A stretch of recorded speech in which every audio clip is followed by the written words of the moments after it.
যারা নারীদেরকে আমি বলতেছি, যেহেতু আমাদের লাইভগুলো নারীরা শুনবে, এখানে আমাদের অনেক মাস্তুরাতরা আছেন, যে দেখেন স্বামীর হক আদায় করা। আজকে আমাদের দেশ থেকে এই যে পুরুষের ক্ষমতা ভেঙে করো সমতা, আজকে এই স্লোগান দিতে দিতে দিতে দিতে দিতে আজকে নারীদেরকে জাহান্নামী করে ফেলতেছে, এমনকি আলেমদের স্ত্রীদেরকেও জাহান্নামী বানায় ফেলতেছে। কেন?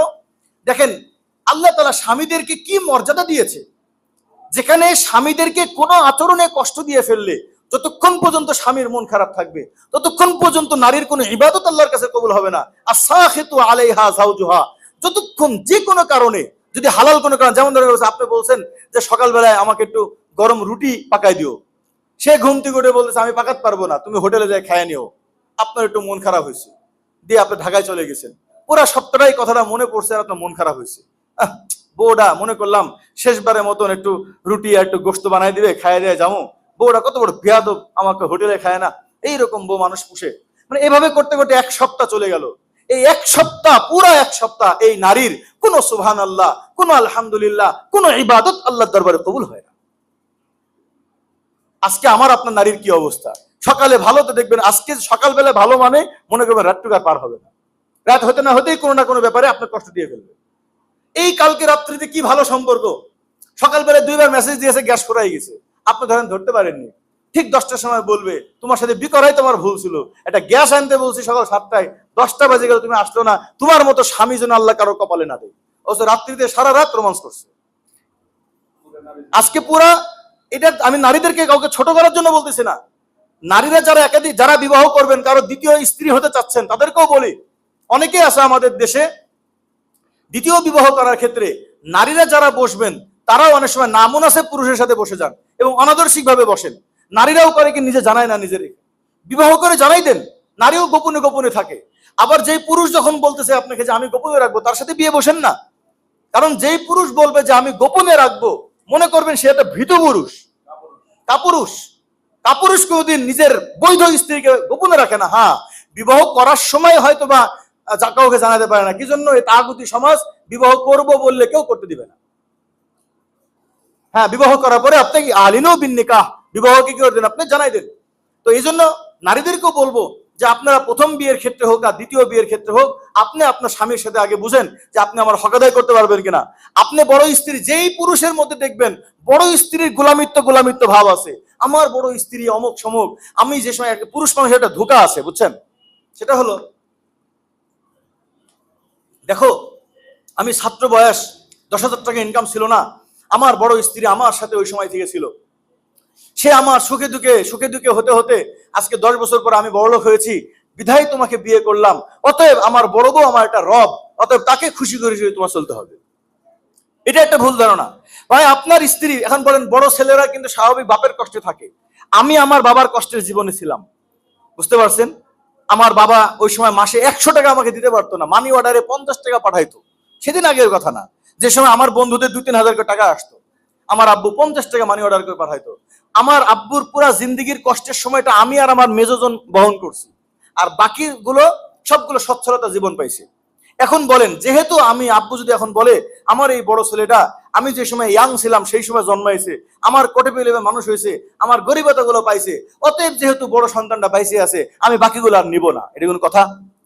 আবার যদি বড় ছোটগুলা বলে দেখ তোর কিন্তু এটা বড় মেজো ভাই, অতএব ওরা যেহেতু আমার কষ্টের জীবনে পার করেছে, এই কারণে এই দুইটি হলো আমার মূল ছেলে, এদের সব সকাল্লাত পুরা করার পরে যদি কিছু বাসে তোরা পাবি, এটা কি না ইনসাফি না ভাই? যে মানুষটা প্রথম বিয়ে করছে অবশ্যই তার স্ট্রাগলের সময় তার বড় স্ত্রী ছিল, এটার মধ্যে কোনো সন্দেহ নাই, কিন্তু এর মানে এটা না যে যেদিন আপনি দ্বিতীয় বিবাহ করবেন আপনি বড় বউকে রব বানায় রাখবেন যে আমার বড় বউ সব, বড় সংসার ঠিক আছে, বড় সংসারের সন্তানরা ঠিক আছে, কোথাও গেলে বড় সন্তানের সংসারগুলো দুই সাইডে বসে থাকে, হজে গেল বড় স্ত্রী থাকে, কাউকে পরিচয় করে দিলে বড়জন থাকে, বিয়ের দাওয়াতে গেলে বড়জন থাকে, আর ষোলোজনকে এক জায়গায় বাসা ভাড়ায় রেখে দিছে, মাসে 20,000 টাকা পাঠায় দেয়, মনে করে হকা দেয়। আল কাদিম কাল জাদিদ ভাই। এই জন্য নারীরাও যার সাথে বিবাহ করবেন তাকে দেখবেন সে আসলে বড়। হ্যাঁ, আমাদের দেশের স্যাক্রিফাইস যে ব্যাপারটা আছে, অনেকে বলে হুজুর সে স্যাক্রিফাইস করবে না, সে শুধু একাই স্যাক্রিফাইস করবে, আপনিও করেন, কারণ আপনার ভীতুগিরির স্যাক্রিফাইস তার ঘাড়ে তুলে দিচ্ছে, নিজে ভীতু। কেন? অনেক চোর আছে না, চোর চুরি করে নিয়ে আসে, লুকায় কোথায়? বইয়ের আসলের তলায়। কি জন্য? যেন দোষটা ওর ঘাড়ে না আসে। আর নিজে হলো কাপুরুষ, নিজেই তাগুতি সমাজকে ভয় পায়, নিজে নিজের পরিবারকে ভয় পায়, নিজে নিজের মাদ্রাসার ইমামতি ছুটে যাওয়ার ভয় পায়। এই ভয়গুলোকে বাঁচানোর জন্য দায়িত্ব দেয় বউকে, যে তুমি গোপনে গোপনে থাকবা, তুমি কোনোদিন যেন ফ্লাশ করো না, তাহলে আমার আবার এগুলো নষ্ট হয়ে যাবে। এগুলো নাইনসাফগার পুরুষ। হ্যাঁ, পুরুষ একটু কনফিডেন্স দিতে হবে যে আমি বিবাহ করার মুহূর্তে হয়তো বা জানাতে পারবো না পারিবারিক কারণে। এখন তো আলহামদুলিল্লাহ অনেকেই বড় স্ত্রী সহকারী। এটা হলো আগ পর্যন্ত এমন ছিল, এখন আইএমবি আসার পরে যে মেহনত শুরু হয়েছে, হ্যাঁ আলহামদুলিল্লাহ এখন বড় স্ত্রীকে জানানোর পরেও মানুষ এখন আরামে করতে পারছে, কোনো সমস্যা নাই। কারণ লাখো লাখো বড় স্ত্রী তৈরি হয়ে গেছে যে আমার স্বামীকে আমি আরেকটা বিবাহ করাবো। এই জন্য ভাই নারীদেরও উচিত তারা যেন স্বামীর হকগুলো আদায় করে। এখানে অনেক মোহতারামারা আছেন যাদের যাদের 303 403 একসাথে এখানে আছে, আমি সবাইকে নসিহত করতেছি যে যেমন দেখেন একজন স্বামীর যেরকম একজন স্ত্রীর হক আছে, স্ত্রীর সাথে হুসনে মুআশারাত করতে হয়, একজন নারীরও কিন্তু স্বামীর উপর হক আছে, স্বামীর হক আদায় করতে হয়। এক নম্বর হলো স্বামীর অনুমতি ছাড়া ঘর থেকে বাইরে বের হওয়া যাবে না। আজকে এই জিনিসটাকে জুলুম মনে করা হয়। একজন নারী দেখছি সেদিন জুলুম হিসাবে উপস্থাপনা করতেছে, হ্যাঁ অমুকে তাকে ঘর থেকে বের হতে দেয় না অনুমতি ছাড়া। অনুমতি ছাড়া, যদি অনুমতি ছাড়া বের হতে না দেওয়াটা কোনো গৃহবন্দী না। কোন একজন স্ত্রী তার স্বামীর অনুমতি ছাড়া চৌকাট পার হওয়ার অনুমতি নাই। যদি কোনো নারী তার স্বামীর অনুমতি ছাড়া চৌকাট পার হয়ে যায়, এইটুক অপরাধের কারণে স্বামী তাকে তালাক দিতে পারবে। বাস স্বামীকে বলা নাই, কোথায় মার্কেটে, কোথায় ছেলেকে মাদ্রাসায় দিতে আসছি, এরপরে কোথায় বোনের বাসায়, এরপরে কোথায় বান্ধবীর বাসায়, চলতেছে এরকম। কিন্তু মাঝখান থেকে 2-3টা প্রেম অলরেডির মধ্যে করা হয়েছে। পরকীয়া তো এখান থেকে আসতেছে বলেন। আজকে প্রত্যেকটা বউ ঘরে আছে না বাইরে আছে, এটুক যদি স্বামীর এলেমে থাকতো তাও এত পরিমাণ কি হতো না, পরকীয়া হতো না। স্বামী জানে যে আমার স্ত্রী এখনো বাসায় আছে, আমি কিন্তু এখন জানি আমার কোন স্ত্রী কোথায় আছে। সবগুলো বয়ান শুনতে নিচে আসছে, আমি জানি তার নিজের 3 তলায় আমার স্ত্রী বাড়ি, 5 তলায় আমার শাশুড়ি বাড়ি। 3 তলার থেকে 5 তলায় একবারের জন্য যাওয়ার অনুমতি নেই আমার অনুমতি ছাড়া। কারণ 3 তলার থেকে 5 তলায় না যদি কোনদিন ভুলে 4 তলায় চলে যায়, সেদিন ঠেকাবে কে? বুঝতে পারছেন? এটা শরীয়তের হক, কিন্তু নারীরা এই জিনিসটা পালনই করতে চায় না। তো ওনাকে আবার বলা লাগবে আমি তো ভালোই। আপনি ভালো মন্দর ব্যাপার না।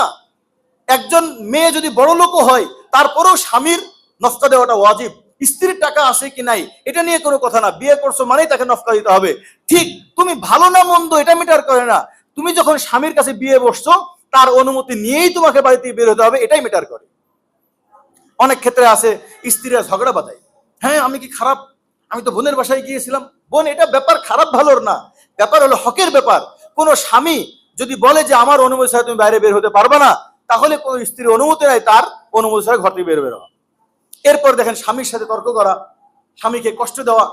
আরেকটা হলো আল্লাহ রসুল বলেছেন স্বামীর নাশকরিয়া আদায় করা। আমি তো ভাই সংসার করতে করতে বুঝতেছি নারীরা বেশি জাহান্নামে, নারীদেরকে বেশি দেখা হয়েছে। এর বিশেষ কারণ হলো এরা 1 নম্বর স্বামীর নাশকরিয়া আদায় করে। স্বামীর নাশকরিয়া এটা জীবনের মারাত্মক একটা অন্যায় নারীদের জন্য। ভাই স্বামী, আল্লাহ রসুল বলছেন যে আল্লাহর পরে যদি কাউকে সেজদা করার অনুমতি থাকতো তাহলে প্রত্যেক নারীকে বলা হতো তুমি তোমার স্বামীর সেজদা করো। স্বামী এই পরিমাণ সম্মানের জিনিস, আর এখন স্বামীকে বানাইছে বন্ধু। স্বামী যেন বন্ধু। এই অর্ধাঙ্গিনী বলে না, অর্ধাঙ্গিনী কই পাইছে? স্ত্রী অর্ধাঙ্গিনী শব্দ কোথায়? এই এক বিয়ের আদর্শে অর্ধাঙ্গিনী। আমি খালি চিন্তা করি স্ত্রী যদি অর্ধাঙ্গিনী হয়, আমার তো 4টা স্ত্রী, তাহলে আমার কি কি হবে এখানে? এদের ব্যাপারে কি হবে? অর্ধাঙ্গিনী বলা যাবে? মানে যাদের এক স্ত্রী অর্ধাঙ্গিনী মানে কি, জীবন একটা তোমার, আমি তোমার বউ, তোমার জীবনে অর্ধেক আমি। যাদের এক বইয়ের ট্রেডিশনে অর্ধাঙ্গিনী। অর্ধাঙ্গিনী না, স্ত্রীরা তাদের। আর রিজালু কাওয়ামুনা আলান নিসা, পুরুষরা নারীদের উপর কর্তৃত্বশীল। পুরুষরা নারীদেরকে চড়াবে, পুরুষরা নারীদেরকে পরিচালনা করবে, পুরুষের কথাই দেশ চলবে, নারীরা ওই দেশে পরিচালিত হবে। পুরুষের কথাই। এখন বলে ভাই এটা আপনি পুরুষের দিকে বেশি যাচ্ছেন। আরে ভাই নারী বিদ্বেষীরা, আমার ইসলাম নারীদেরকে পরিচালিত হওয়ার মধ্যেই তো নারীদের কামিয়াবি। আজকে যে নারীবাদী যারা নারীদের অধিকার নিয়ে কথা বলতেছে, এই অধিকার বাস্তবায়ন হলে নারীদের ইজ্জত থাকবে না বেইজ্জতি হয়ে যাবে। তারা যেগুলো নারীবাদীর অধিকার নিয়ে কথা বলতেছে, এই অধিকারের উপরে যে নারীরা রাস্তায় আসবে, এগুলোকে কয়েকদিন পরে মানুষ বউ তো বানাবে না, 50 টাকা দিয়ে ব্যবহার করতে অরুচি লাগবে কয়েকদিন পরে। তারা নারী অধিকারের নামে নারীদেরকে পতিতা বানাতে চাচ্ছে। তারা নারী অধিকারের নামে স্বামী স্ত্রীর মধ্যে জ্ঞানজাম বাগাতে চাচ্ছে। একজন উকিল যে কথাটা বলতে, অ্যাডভোকেট, খুব ভালো লাগছে যে ভাই যেখানে স্বামী হলো এতটাই সম্মানী, যে তার কোনো কথার অবাধ্য করা যাবে না। স্বামী যদি বলে যে তুমি এখন গোসল করো, সাথে সাথে গোসল করা স্ত্রীর জন্য ফরজ। কোনো কারণ নাই, স্বামী বলতেছে যাও তুমি ব্রাশ করে আসো, অবশ্যই তাকে ব্রাশ করতে হবে। যতক্ষণ পর্যন্ত হারাম কোনো জিনিস না দেয়। স্বামী যদি বলে আজকে আলু ভাজি হবে, তো বাড়িতে আলু ভাজি করা স্ত্রীর জন্য ফরজ। স্বামী যদি বলে তুমি আজকে শাড়ি পরো, তাহলে স্ত্রীর জন্য আজকে স্বামীর সামনে শাড়ি পরা ফরজ। যতক্ষণ পর্যন্ত শরীয়ত পরিপন্থী কোনো আদেশ না করবে।